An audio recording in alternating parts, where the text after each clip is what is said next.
Buonasera and very good evening. I welcome you to our Ambrish Quick Patente special quiz class today. So there are basic things that you need to remember when you come to the class. Just let me pin myself. Pin. And just a second, hold on. And now we're good. So the basic thing that you need to do in my class is, because I teach in a very different way and it's a very non-common way of teaching. So it's unconventional. You come to the class and please keep your video on. It's very important. Both of us can see each other as you do that. You need to be sitting upright. Do not lie down and all because of receptivity. Don't ever take classes in a dark room. Make sure your room is illuminated. You don't learn knowledge with dark room, okay? And you should have your notes with you, your paper, pen with you ready. And whatever I tell you, take a screenshot of, take a picture and screenshot of. Since there are live classes going on, if there is something that you do not understand, you're within your rights to raise your electronic hand and ask me if you didn't understand, okay?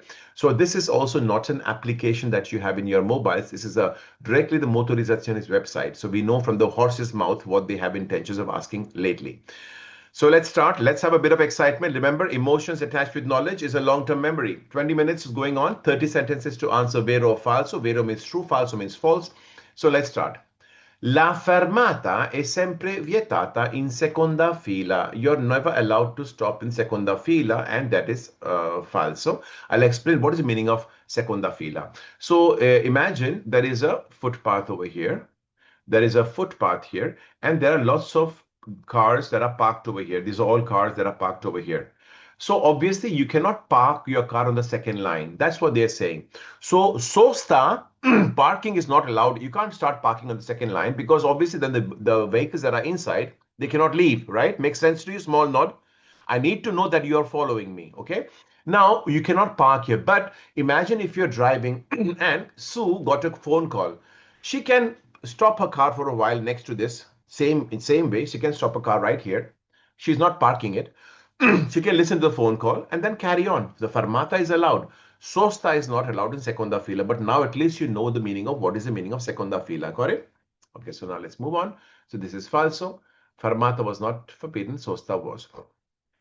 Lo spazio totale di arresto, the total space of arrest. What is total space of arrest? Once again, I'll do my very terrible drawing, but doesn't matter. This is our vehicle. Manoj Kumar is driving his car over here. Suddenly, a lightning struck and a big tree fell in the middle of the road. And he said, oh my God, he immediately put the foot on the brake.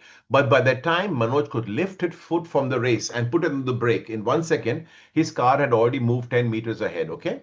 Now, when he puts his foot on the brake, the car is not going to stop immediately. It requires some space, which is called the brake distance. Now, imagine this brake distance is 20 meters. So what is the 10 meters? Spazio percorso nel tempo di reazione. The space covered in the time of reaction plus the brake distance makes a total space of arrest. Have you understood? Small nod. Okay. Now, it's a sum total of two things, two different spaces. So it says this total space of arrest aumenta, will increase se i pneumatici non sono usurati. Usurati means used, they're overused. It's saying this total space of arrest will increase if your tires are not old, they're new. Why would it increase? It will decrease. Makes sense, right? It's falso.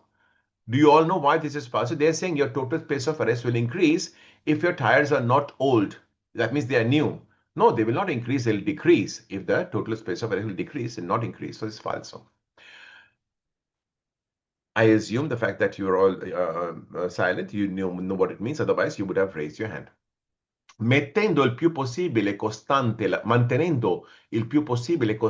la velocità, if you maintain your speed as possible constant, si riduce il consumo di carburante. You'll reduce your fuel consumption. Yes, if you're not always putting your foot on the race and brake, obviously you will lose lesser fuel. You can drive with less petrol. That is true. Vero, you reduce your petrol consumption.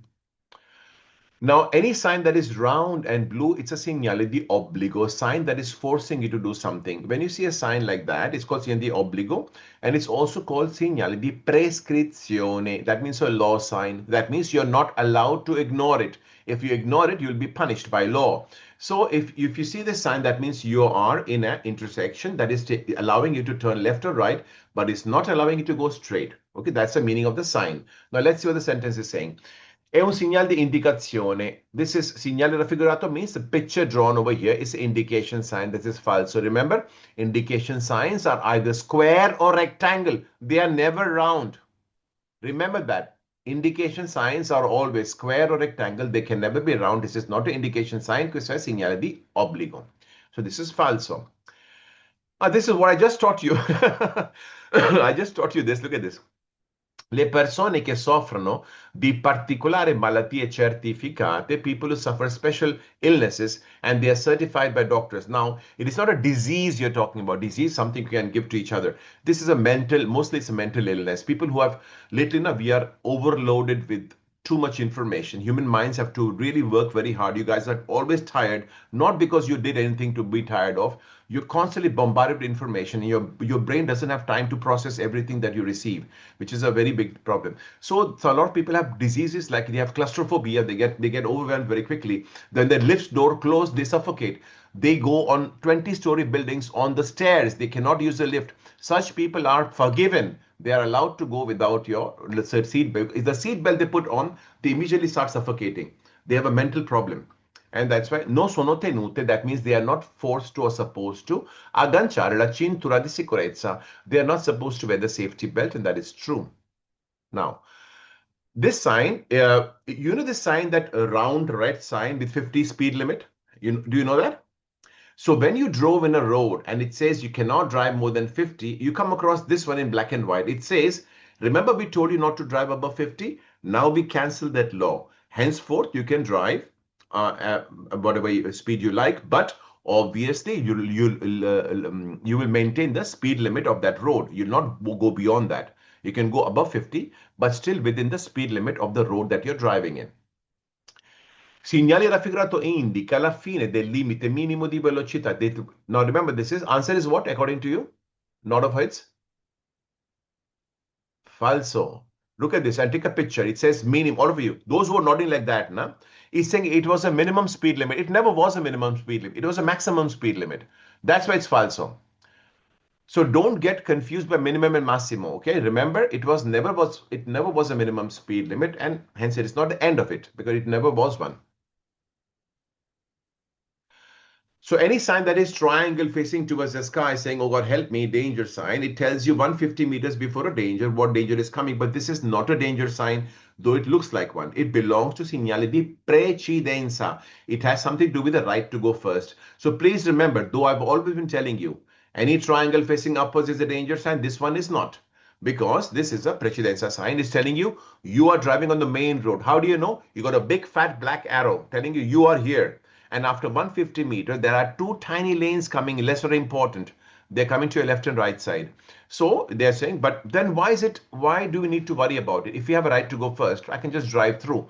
Even if you have the right to go first in an intersection, you are supposed to reduce your speed to ensure that the vehicles that are going to give you the way to go first, are they stopping their car for us? We should be sure about that. We can't grab that right just because we have it. So it says, segnale raffigurato preannuncia un incrocio. This sign is announcing you beforehand an intersection con una strada senza diritto di precedenza. By nod of heads, what is the answer? You see, the answer is vero. It's telling you, what is telling you? It's telling you that your road is going to incrociare con, is going to meet with another road which doesn't have more importance without the right to go first. Yes, because you have the right to go first, obviously the road that you're incrociare meeting doesn't have the right to go first. Make sense?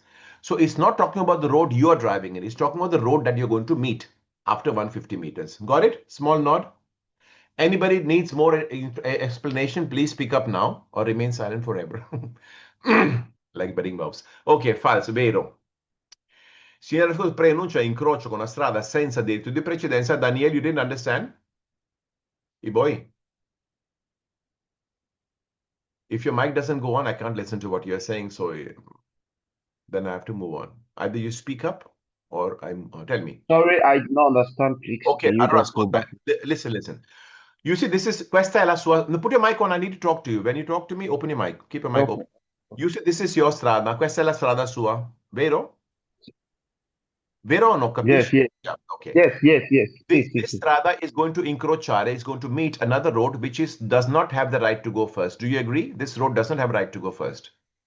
Yes, yes, I So agree. it is saying that your road is going to meet another road which does not have the right to go first. Yes, because you have the right to go first. Do you understand now?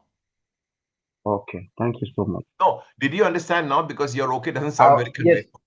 yes, I understand. Like you said, I this straight road is my own. I have a right to go first, but I have to go and meet two roads that don't have rights to go before me. Yes, exactly what you were perfectly. You explained it so nicely. Well done. Now, Thank you. welcome. Now, see, you see this this one. Even if I didn't tell you, if a child is in front of you and there's a door behind him, and the child does this, that you know that he doesn't want you to go ahead, right? So obviously, the police at in the intersection does this. That means it's like a red light of traffic for you. You're not supposed to move for the vehicles coming from the front and the vehicles coming on the back. So it says, quando il vigile si dispone, when the vigile is a traffic police, si dispone means what? You can see him con le braccia aperte verso nostra direzione, with open arms in front of in our direction, come in figura, like in picture, non si può svoltare a destra. You cannot turn right. Yes, you can't even turn left, and you can't even go straight, and that is true. Now, con la patente di categoria A, with the license A, si possono condurre. The word condurre means you can drive anche tricicli di potenza superiori a 15 kW. You can also drive tricycles whose strength is more than 15 kilowatts. And it says, qualunque sia l'età del conducente, whatever is the age of the driver, he can drive a 15 kilowatt more thing. And what did I teach you yesterday? 15 kilowatts, 21 years. 15 kilowatts, 21 years. I'm teaching you like babies, but you'll not forget that you need to have at least more than 21 years to drive any tricycle whose capacity is 15 kilo, that's more than 15 kilowatts. Less than 50 kilowatts, not a problem. So this is falso. Usually when they say qualunque sia l'età del conducente, they are lying. As a general idea, thumb rule, if they specify that doesn't matter the age of the driver, that the answer lies in that question. It's they're lying about the age. That's why they're saying it doesn't matter the age, because the age matters. Got it? Just imagine, go in the brains of the motorization. Think like them. If they're asking a question, they want you to fool you on the age. Next. Limite massimo di velocità, maximum speed limit sulle strade extraurbane on extraurbana road principale sono 100 km motorcycle. It's 100 kilometers motorcycles. And it is falso because motorcycle has the same speed limit as the cars. And that is how much in autostrada? Anand Babu, what is the speed limit in autostrada? 80 kilometers In per autostrada? Autostrada is highway. The hour. fastest road in Italy is 80 kilometers. My God, that will be very that will be very tragic if we can drive not more than 80 in our country. Ganga Devi, 130. 130. So remember, the motorcycle can also drive 130 just like a car can drive in autostrada. Usually Sorry, isn't it strada but extraurbane principale? Principale is 110. I was saying autostrada, but this is extraurbana principale. I asked for autostrada, the speed of autostrada, whereas the extraurbana principale maximum speed limit is 110, and so motorcycles can also drive 110 and not 130. Now, I was asked by a student on WhatsApp, Dailis, this is yours. If you see a road that is consisting of three corsias, and they say, pay attention, this nobody teach you like this, so please focus now. And they say this is a two-way road. What do you understand when a three-lane road is called as a two-way road? By law, by Italian law, nobody will tell you that. The first lane, there are three lanes over here, three lanes, okay? The first lane is meant for the vehicles that are going this way. The lateral lane on the other side, the lastmost lane, is meant for the vehicles going opposite direction. And the middle lane is used by both of them to overtake and come back, and this just to overtake and come back. So to understand, when a three lane is a two-way, it means the lateral ones are going in two opposite directions, whereas the middle one is used by both just to overtake and come back. Have you understood this? It's very important because there'll be nobody else telling you this. I'm supposed to let you know, and you should know.